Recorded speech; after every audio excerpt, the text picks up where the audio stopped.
Morning everyone, welcome to Tandra's blog. তো সকালবেলা ঘুম থেকে উঠে আজকে আমি ব্রেকফাস্ট বানানো কমপ্লিট হয়ে গেছে, চাটাও খেয়ে নিয়েছি, ভিডিওস নেওয়া হয়নি। তো এখন হচ্ছে হাজব্যান্ডের জন্য ব্রেকফাস্ট করে দিলাম। আমার বাপি এসেছে এখানে, তো বাপিকেও ব্রেকফাস্ট করে দিলাম। বাপি একটু বেরোবে, তো বাপির অলরেডি খাওয়া হয়ে গেছে। এই দেখো আমার ব্রেকফাস্ট আজকে। দাঁড়াও তোমাদেরকে ব্যাক ক্যামেরায় দেখাই।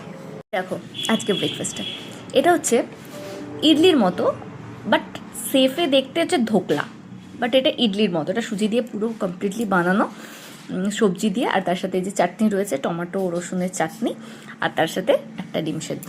দেখো এটা আজকে আমাদের ব্রেকফাস্ট। চলো দেখাই আজকে দুপুরে কি করেছি। এই দেখো গরম গরম ভাত, এখানে রয়েছে পালং শাকের তরকারি, সব গাজর, সমস্ত ধরনের গাজর, বিনস, মটরশুঁটি, সমস্ত ধরনের সবজি দিয়ে বানানো, একটু বড়ি দিয়েছি।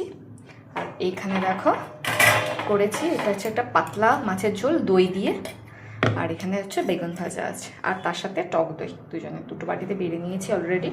ব্যাস একদম সিম্পল লাঞ্চ, তাড়াহুড়ো করে অফিসের ফাঁকে বানানো, এরপর অফিস আবার বেরোতে হবে। অফিসে তো পৌঁছে কাজকর্ম করে আবার বেরোনোর সময় হয়ে গেল। দেখো অলরেডি কতটা দেরি হয়ে গেছে, রাস্তাঘাট একদম শুনশান।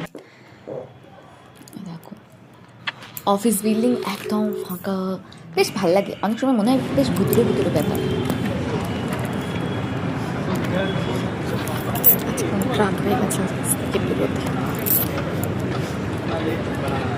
অফিস থেকে ফিরে আমাদের ডিনারও রান্না হয়ে গেছে, তা আমি খেতে বসে গেছি।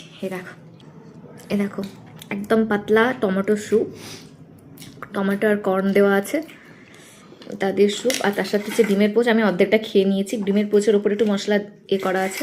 বাপিকেও খেতে দিয়ে দিয়েছি, আমার বাপিও খাচ্ছে। বাপির জন্য সকালের তরকারি ছিল আর একটুখানি স্যুপ দিয়েছি, আর বাপির রুটি।